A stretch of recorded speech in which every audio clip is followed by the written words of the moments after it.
Hey guys, இன்றைக்கி நம்ம ஜாயிண்டில் எப்படி அட்வான்ஸ்ட் ஆட்டோமேஷன்ஸ் பண்ணுறதுன்னு பார்ப்போம். ஃபர்ஸ்ட் நம்ம செலீனியம் ஆட்டோமேஷன்ஸ் பற்றி பார்ப்போம். ஜாயிண்டில் செலீனியம் யூஸ் பண்ணுறதுக்கு முன்னாடி செலீனியம் ஆட்-ஆனை எனேபிள் பண்ணணும். அதுக்கு வியூ ஆட்-ஆன்ஸ், இந்த செலீனியம் செக் பாக்ஸை கிளிக் பண்ணுங்கள். கிளிக் பண்ணோடனே இந்த லைன் நம்மளுக்கு ஆட் ஆகிடுச்சு. இப்போ நம்மளுடைய ஆட்டோமேஷனில் இதை யூஸ் பண்ணலாம். ஃபர்ஸ்ட் செலீனியம் டாட் ஓப்பன், நம்ம க்ரோம் யூஸ் பண்ணுறதுனால க்ரோம் இங்கே கொடுப்போம். யூஆர்எல் என்ன லிங்க் ஓப்பன் பண்ணணும்னு google.comனு கொடுப்போம். நெக்ஸ்ட் விண்டோ இங்கே போய்ட்டு இந்த ஆஸ்ட்ரிக் சிம்பிளை கிளிக் பண்ணுவோம். கூகுள்னு கொடுப்போம். திரும்ப ஆஸ்ட்ரிக்ஸ் போடுவோம். ஸ்டைல்னு கொடுப்போம். மேக்ஸிமைஸ். ஓகே, இந்த லைன் வந்து நம்மளோட கூகுள் விண்டோவை செலக்ட் பண்ணிவிட்டு அந்த விண்டோவை மேக்ஸிமைஸ் பண்ணும். Next selenium dot click search GB_70 by ஐடின்னு கொடுப்போம். ஓகே, இதை ரன் பண்ணுவோம். என்ன ஆகுதுன்னு பார்க்கலாம்.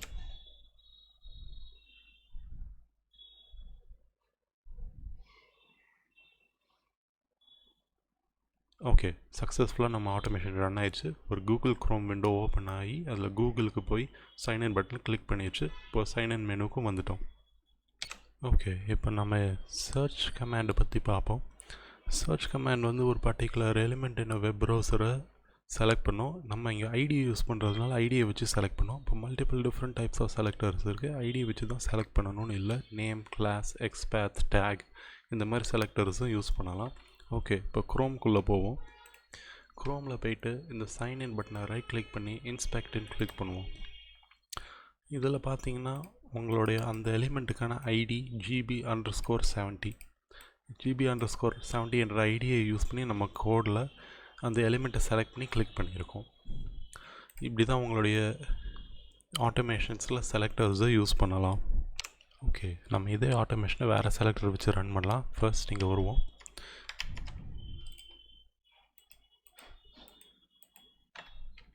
இங்கே எஃப்இன்னு சேஞ்ச் பண்ணிவிட்டு கிளாஸ்ன்னு கொடுப்போம்.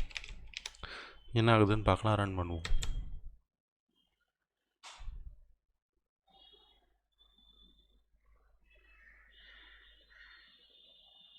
ஓகே, நம்ம ப்ரீவியஸாக பண்ண ஆட்டோமேஷன் சக்ஸஸ்ஃபுல்லாக ரன் ஆயிடுச்சு. இப்போ நம்ம கிளாஸ் செலக்டர் யூஸ் பண்ணியிருக்கோம்.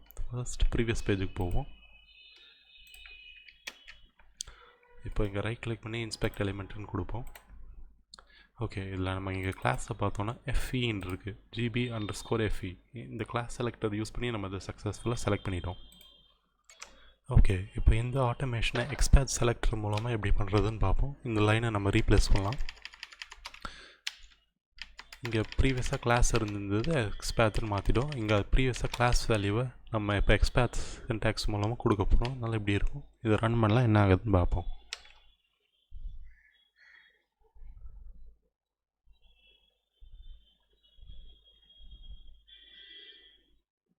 ஓகே, நம்ம எக்ஸ்பேத் மூலமாக சக்ஸஸ்ஃபுல்லாக அந்த எலிமெண்ட்டை செலக்ட் பண்ணி ரன் பண்ணிட்டோம். ஓகே, இதே ஆட்டோமேஷனை நம்ம CSS செலக்டர் மூலமாக எப்படி பண்ணுறதுன்னு பார்ப்போம். ஃபர்ஸ்ட் இங்கே வருவோம். இதை ஹேஷ் GB_70 ரீப்ளேஸ் பண்ணுவோம். இங்கே CSS செலக்டர்னு போடுவோம். இப்போ ரன் பண்ணலாம். என்ன ஆகுதுன்னு பார்ப்போம்.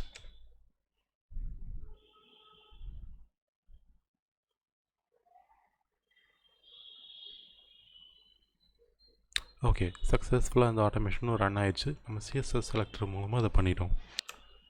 இப்படி தான் செலீனியம் யூஸ் பண்ணி டிஃப்ரெண்ட் எலிமெண்ட்ஸ் நான் வெப்சைட்டை செலக்ட் பண்ணணும். டிஃப்ரெண்ட் வெப்சைட்ஸ் இப்படி தான் ஓப்பன் பண்ணலாம், லோட் பண்ணலாம், ப்ரௌசர் விண்டோஸ் மேக்ஸிமைஸ் பண்ணலாம். தேங்க்யூ.